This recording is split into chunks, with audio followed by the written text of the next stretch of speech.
Thank you, Holly.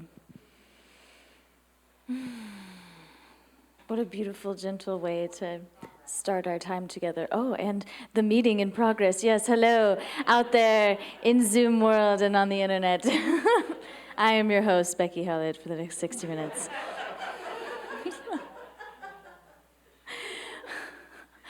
Who gave her the hot mic? But before we get into that, I'd like to welcome our head chaplain, Diane Silver, who's going to share a few words with us. Hi, everybody here in the sanctuary and watching at home. I have been asked by our coordinator, Kathy Moreland, to make certain that you all know to announce, if you have not heard yet, that her beloved wife and our beloved chaplain and kitchen goddess, Betty Wilson, has passed. She made her transition on Wednesday in an amazingly wonderful hospice in Kansas City. She was surrounded by her family. She was beloved by friends.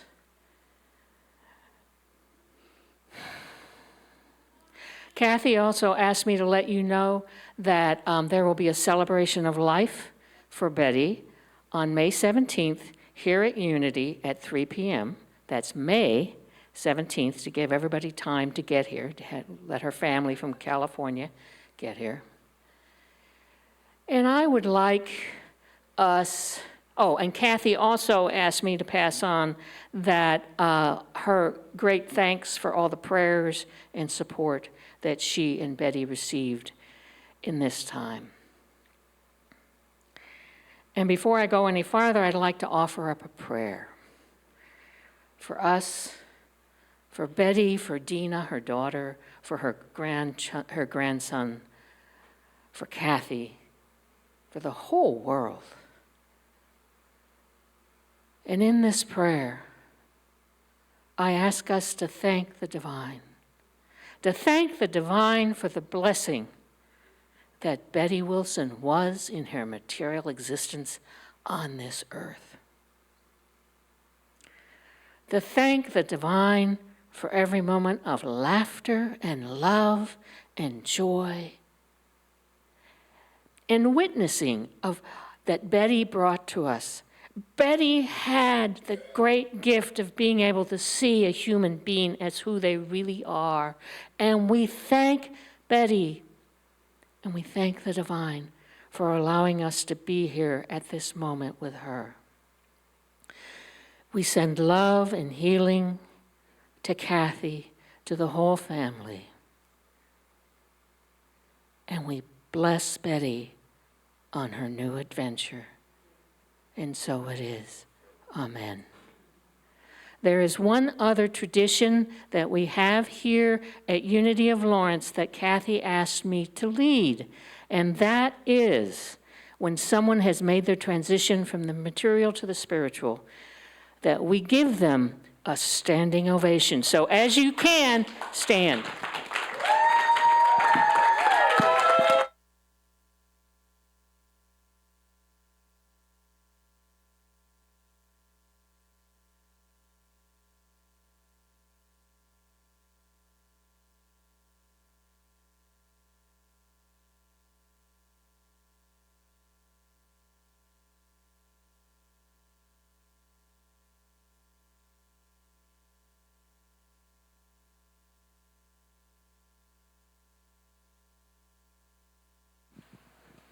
Thank you, Diane.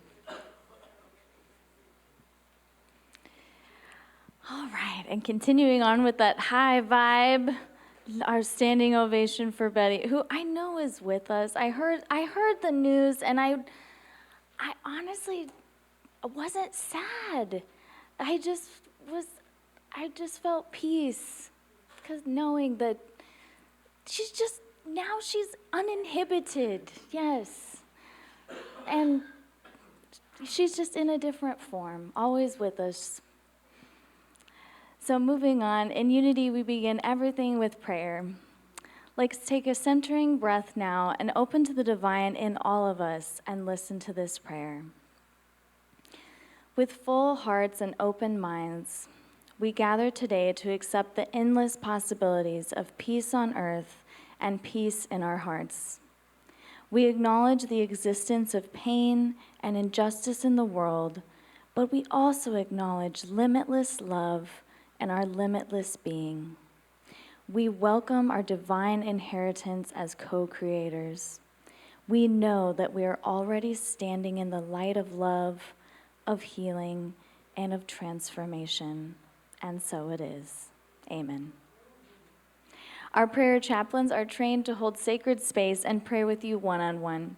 If there is anything in your heart to be held in prayer, no matter how big or small, we invite you to see Cindy. Did I see Cindy here? There you are. Cindy, after today's service at the front of the sanctuary. Our chaplains will also pray with you during the week. Just please place one of those prayer requests in the wooden box outside the office. Remember that all prayers are confidential. And now it's time to sing with Holly, "In Beauty May I Walk." Let's all stand together. And let's bless each of our life walks to be just as lovely as Betty's.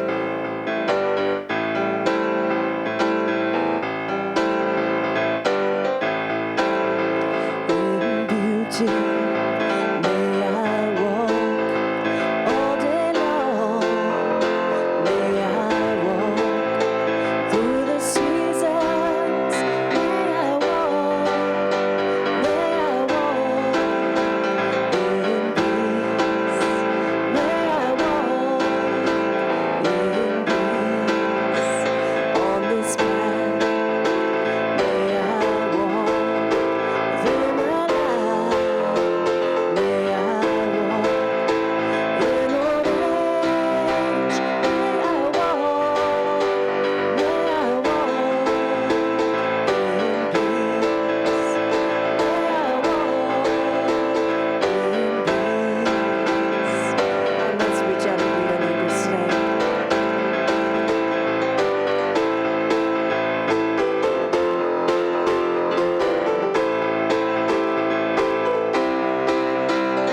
Thank you. And now it's time for our unity intentions. Please affirm with me together unity's founding principle. There is only one presence and one power in the universe and in my life, God, the source of all good. And now our Unity of Lawrence vision statement. United in divine love and joy, we celebrate a peaceful and abundant world for all. And finally, our Unity of Lawrence mission statement. We are a thriving spiritual community, sharing love, building bridges, and inspiring transformation. And now it's time for our Unity of Lawrence choir!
Thank you so much. That was so beautiful. Robin Goff is the founder and spiritual leader of the Light Center, a Unity Service Ministry retreat center near Baldwin City. For the past 29 years, she has spearheaded the creation of sacred space on a 95-acre sanctuary. Robin is also a licensed Unity teacher. Please welcome Robin.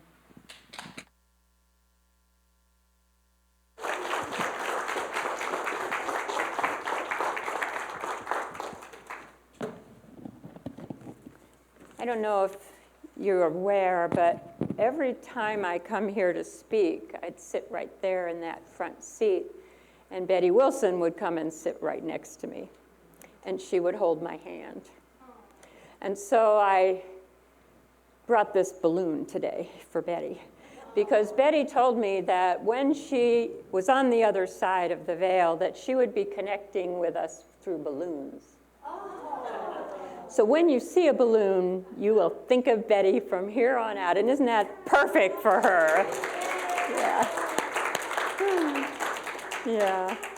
So we know that she is with us in soul and spirit today. And so I thought maybe this would be a good way to anchor her here among us. Yeah. So as I've been preparing this talk, you know, my master's degree is in values, which is such a vague thing that it's like, what in the world does that mean? But every now and then it really comes through big time, and I go, oh boy, this is a time for values clarification if there ever was one. So a few weeks back, my dear friend Amy, who lives in Western North Carolina, lost her van and her home to the river. And in the little area where she lived, there were 20 houses, and now there are 4. And she watched her neighbor float down the river on the roof of his house. And so she had that moment that we hear about, you know, we talk about sometimes, like, okay, so if the fire's coming, what are you going to grab out of your house? She literally had that where she could go into her house for just a certain amount of time and get whatever she needed to get and grab it out of there. What on earth would you take? I have no idea, you know? I mean, our photos are now in our phones, so maybe if you just have your phone, you've got it all. I don't know. So that really deeply impacted me. I'm in a meditation group with Amy every 2 weeks, and I've been hearing her journey, her FEMA stories and this whole thing, on and on and on. And so it's a little different than just like watching that on TV and walking through it with a dear friend. So that's one story that's been kind of woven through my last month or so. And then there's also the election story. And how many of you in this room, how many of us in this room have experienced a tremendous divide or division in your family over this election? Quite a few of us, yeah. And in some cases, that plays out like silence. Let's not talk about, we'll have a nice Thanksgiving, okay? Let's not talk about religion or politics. And you just walk around this great big elephant that's in the middle of the room. Let's not disturb him, you know. The other way it plays out, though, is anger, hostility, and fighting. And I'm seeing both of those stories happening in my own personal extended family. Some of it's been pretty heartbreaking to see. So, it's been quite a story this election season. And I'm always interested in, what about those people, the 1/3, you know, 66% of our country population vote. That's 2/3. What about the other third? Where are they? What do they believe? What are they thinking? I'm real curious about that. And I know in some cases there were people saying, and this is both parties, I'm not talking one party against the other. There were some people saying, no, we have got to get out of the wars, and I don't hear a candidate that's echoing what I feel in my heart. And then for some people it was like, no, I don't hear a candidate that's addressing the environmental issues head on, and I think that's the most important story. And I want to find a candidate that will speak for me, for what I believe. And so, you know, it's been like what we heard dominantly through the election from both sides was, what's wrong with that candidate? Everything that's wrong with that person, that personality, that things they said, the things they do, whatever. And I don't want to hear that. You know, that's not what I'm voting on. I want to hear about the issues, the bottom line stuff. So it has led us to a place of really needing to explore and clarify what are the values in our culture. And I don't know that we have an answer for that. You know, I think it's all over the map. So take just a moment. I want you to feel into this. So I'm a kid, and when I was a kid, I'd go to the playground, and there were these swing sets that had the longest chains coming down you could ever imagine, yeah? And you could get on there, and you'd learn to pump your legs back and then kick them out in front, and the swing would go higher and higher and higher until you get to this point where it's so extreme it can't go any higher, or who knows what'll happen. The chain will buckle or something, you know? And so the really wild and crazy kids would jump off. You know, they'd go as high as they could possibly go, and then they'd leap off. And not me, man. I wasn't doing that. Oh, it's too scary. My dad would always say, though, when it's time to go, let the old cat die now, Robbie. Do you ever hear that expression? Oh, my dad always said. So it means kind of to let it just go slowly down naturally to the point of stillness. Okay? So I think that is where we are right now. We have polarities swinging as far as those chains can possibly reach in both directions, right?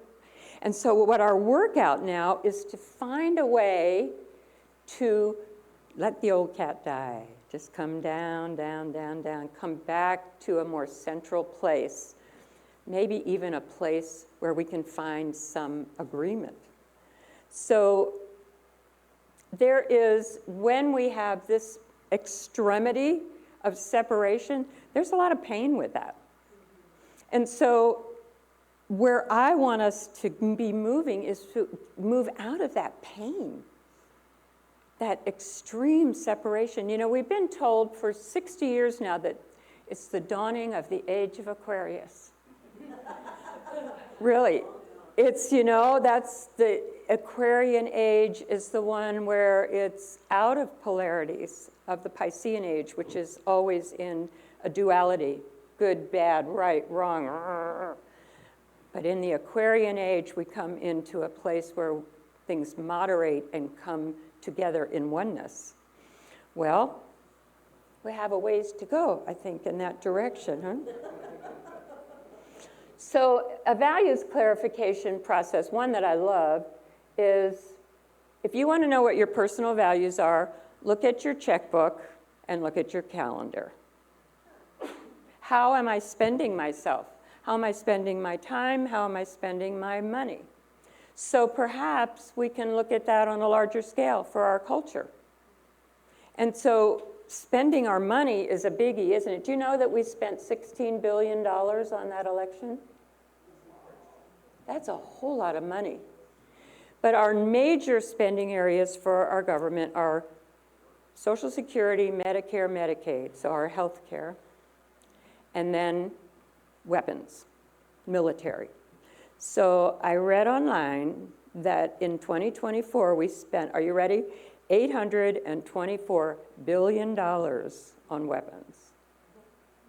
What could we do with that money? You know, if not weapons. Now, I'm not saying I'm pro or for or against or anything in terms of this war or that war, but I am feeling a real strong need to look at how can we spend our money, which we pay in taxes in this country, in ways that are for the betterment of everyone in this world even. So we explore that together. So an interesting study that I read online was talking about the bottom line values that are common to most of us. So what it said was that 9 out of 10, and this is Democrats and Republicans both, value fairness, compassion, and personal responsibility. So that's 90%. But only about a third of the people who responded thought that the other guys were in agreement with that. So even though we are in agreement, we don't believe we're in agreement. You see? So there's been a loss of trust pretty much throughout our culture. So the polarization then has turned into dehumanization, a sense that the other is somehow less than human or evil or unable to share your decent human values. So Neelan Parker, the executive director of Common Ground USA, it's a group that works to resolve conflict by building trust among Americans. I love that. He says, this should be concerning to anybody because these are the necessary psychological steps toward doing harm to each other. So when we don't believe that the other person shares my values, even when they do, yeah? So both parties, both groups, describe the other party as closed-minded, dishonest, unintelligent, and immoral. So this can't be true. Yeah? We have a ways to go to find our ways of seeking agreement. So I really, in my heart of hearts, believe that we all share a belief and a value and love and compassion. So I talked to my grandkids this week. I've been in Texas. I talked to my 9-year-old, and I asked her, okay, so if you had a friend and you knew that their family voted differently than your family did, but she's your really good friend and you really like her, what would be the things that you agree about? What are the things that are important to both of you, even though your parents might have voted in different ways? And she thought about it, and she said, first thing, America. Yeah. And that we're all people. And here's an interesting one. This is a 3rd grader. She said, Trump won fair and square. So whichever side of the line you're on, that's a common truth. Trump won fair and square. Then she said, we can still be friends, and we like the same toys and personalities. And then she said, and children should be safe at school.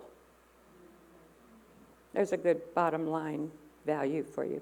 Then I also talked to the 7th grader, my granddaughter, and her items were keeping the country safe, making sure our planet doesn't die, and keeping peace. So in Unity, we believe that all change starts at the level of consciousness. And so that's true for this shift as well. This shift in how do we move out of such extreme polarity into coming together of oneness. So one question that you might sit with is to ask yourself, what experiences in my life have caused me the greatest shifts in consciousness? So think about that. What experiences, what things that have happened in your life have caused you the greatest shift in consciousness?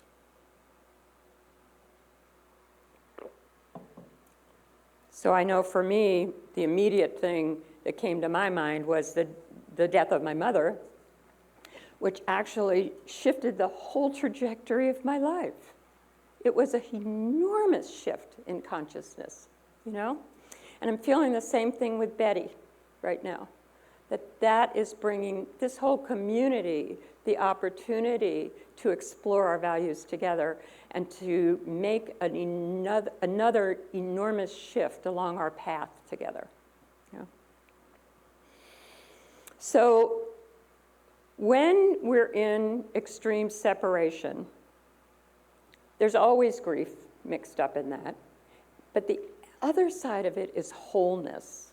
So whether that's for you as an individual or for us as a collective, it's about coming into a place of wholeness. And how do we do that? It has a lot to do with letting go, surrendering. I love the story of, you're driving on black ice in the wintertime and you feel your car starting to slide, out of control. And everything in you wants to steer against that, wants to fight, wants to get back on the road again. But we know if we do that, it makes it worse. And so we're asked to steer into the skid. And then miraculously, we start coming back onto the path again. So this is a time for that, of surrendering, of letting go, of being willing to explore more deeply together. Marianne Williamson says, we need to focus on projects that are dedicated to the betterment of the whole. What great, amazing thing are you doing that I could help with? Yeah, to talk with each other so that we're bringing our energies into the improvement, the betterment, moving ahead into places that feel more grounded and more solid for us. So it's a lot about being willing to listen, but not only to listen, but to really hear another person. Even if you feel as if you're in tremendous disagreement, there are places that we agree. Can I listen for those places that we're in agreement and respond to that? So let's take another little mind journey. We get off the swing, tired of swinging. We let the old cat die. We're going to go over here and get on the seesaw. Okay, so some of you will have a memory from childhood of being on a seesaw where the other guy was being kind of a bully and they jumped off and you slammed to the ground. Or they were bigger than you and they held you up there, helpless, like you couldn't do anything about it. But do you remember, excuse me, working with your good friend, and one of you would scoot back a little bit in your seat, right? And the other one might have to scoot up a little bit in their seat. And you work at it very carefully, working together until you hit that sweet spot where you could pick your feet up off the ground and hang there in perfect balance. So this is the lesson that we are gifted by Betty Wilson. Those of you who are not familiar, Betty has walked very consciously through the last months of her life. And everybody who saw her came away going, oh, she's so wonderful. She feels so good. It was such a blessing for me to sit with her. And she walked that way in equanimity to her very last breath and consciously settled her way out of her body. Now, that's a high bar. That's setting a high bar for every one of us. I would like to be able to go that way, too. And so what we can learn from Betty is what really, truly matters to me in my life, in this world, so that I can come into a place and be like Betty, a place of perfect balance, just like that seesaw, and a place of peace. Thank you, Betty, and so it is.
And so we turn within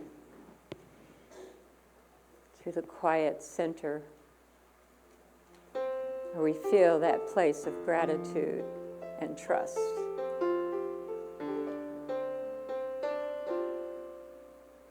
As we are on a quest to trust one another in this country, in our world.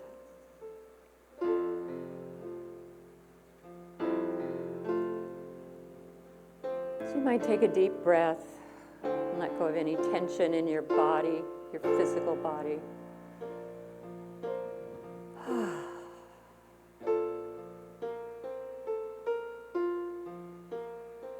And find that place in you where you feel the presence of pure spirit.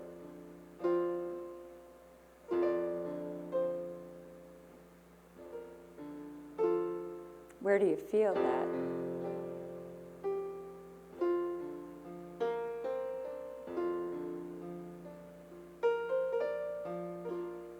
That part of you that was here before you were born and will go on after you die.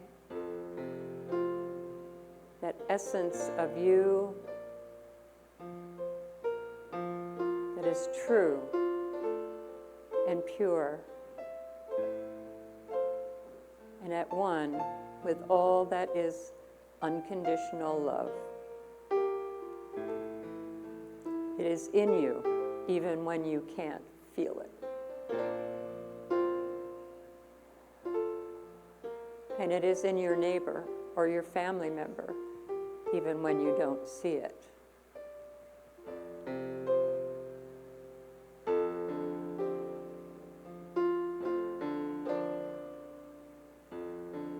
And so that spirit in me beholds the spirit in you.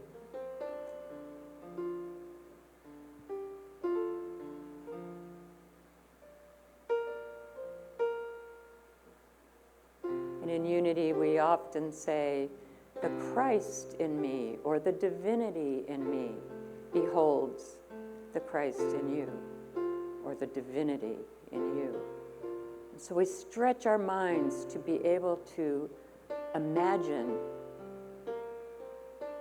that presence in me, right here and right now.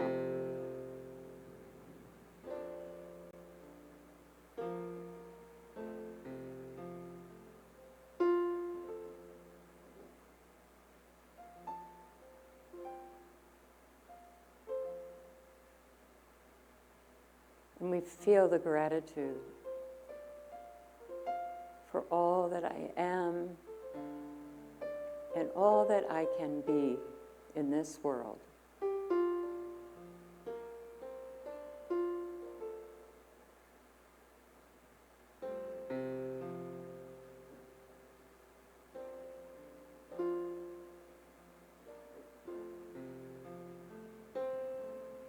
And as you rest in that place in you that is divine, that is whole, that is complete, just receive this sound and allow even more divine energy to pour in through the top of your head and up through the bottom of your feet and flood into your body. As we receive it all.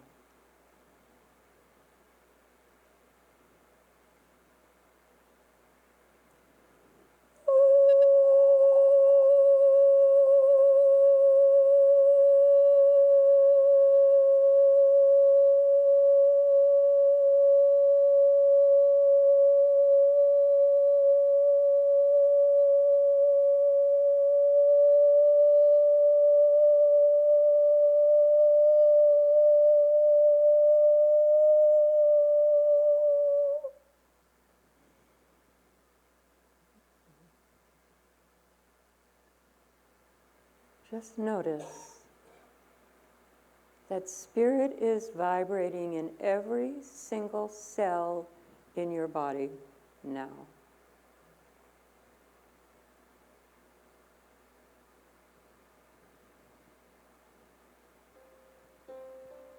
and you are made of spirit. You are made of love. And for our ever deepening understanding of this truth, we do give thanks. Thank you, God. And so it is.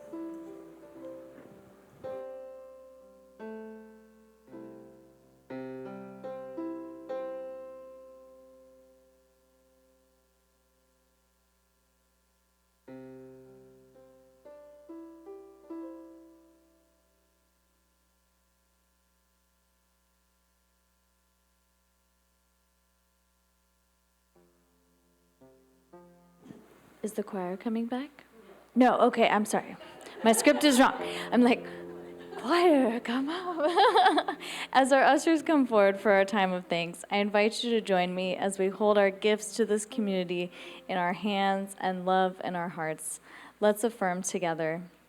Divine love, through me, blesses and multiplies all that I have, all that I give, and all that I receive. And so it is. And as the love offering is collected, let's join Holly in singing, Sweep Over My Soul.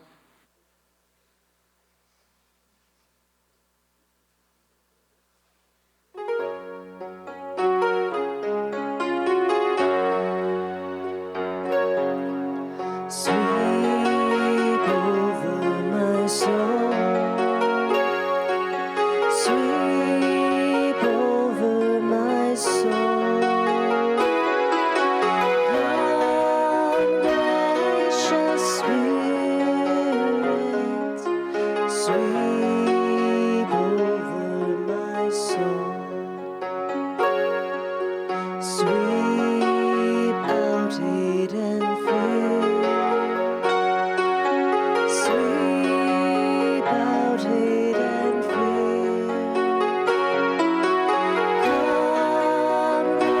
gracious Spirit, sweep out hate and fear. Sweep in love and peace. Sweep in love and peace. Come, gracious Spirit, sweep in love and peace. And here's our prayer of thanks. Please listen. We are grateful and we bless the flow of good that supports our unity community. Knowing that the flow of good comes forth, we stand in the knowing that the flow of good goes forth only to return again and again. And so it is. Amen. And now for our opportunities. A special welcome to our guests today. We're so happy to have you with us. Thank you for joining. If you'd like more information about Unity Movement or Unity of Lawrence, please pick up a welcome packet in the foyer. The Lunch Bunch is meeting at Soha Buffet, 821 Iowa Street. Everyone is welcomed. After lunch bunch, you can come back here for the Evolution's Sacred Sound Lab today at 1:30 right here in the sanctuary. Again, all are welcome to join. And please, is there anyone interested in becoming part of our potluck team? As Betty said, she was retiring. This was quite a mic drop from her kitchen goddess retirement status. So it's do or die now. We need some others to step up. And that, for folks that don't know, the potluck team, you serve, you set up, you clean up after the monthly meal. Please let the office know if you are interested. The 2024 Advent booklets are available in the foyer. We will be celebrating the 4 Advent Sundays in December, so please pick up your free copy. Ooh, a call for artists. It's our first annual Unity Art Auction fundraiser coming next month. We're looking for artists to donate their work. We're also looking for people who own art that they're ready to release for new art, for new art lovers to enjoy. See the flyer in the foyer and our e-news for more information. We will be holding chaplain trainings starting January 5th. If you would like to become a chaplain, please see Diane Silver for more information. Do remember we have open meditations here every Tuesday at 6:30 p.m. right here in the sanctuary. Again, everyone is welcome. The men and those who identify as male fellowship group gathers on Thursdays at 7 p.m. And join us next Sunday when Diane Silver brings us the message, The Blessing, with special music by Kristen and Lucy Hamilton. And now it's time to rise as you are able to sing the peace song.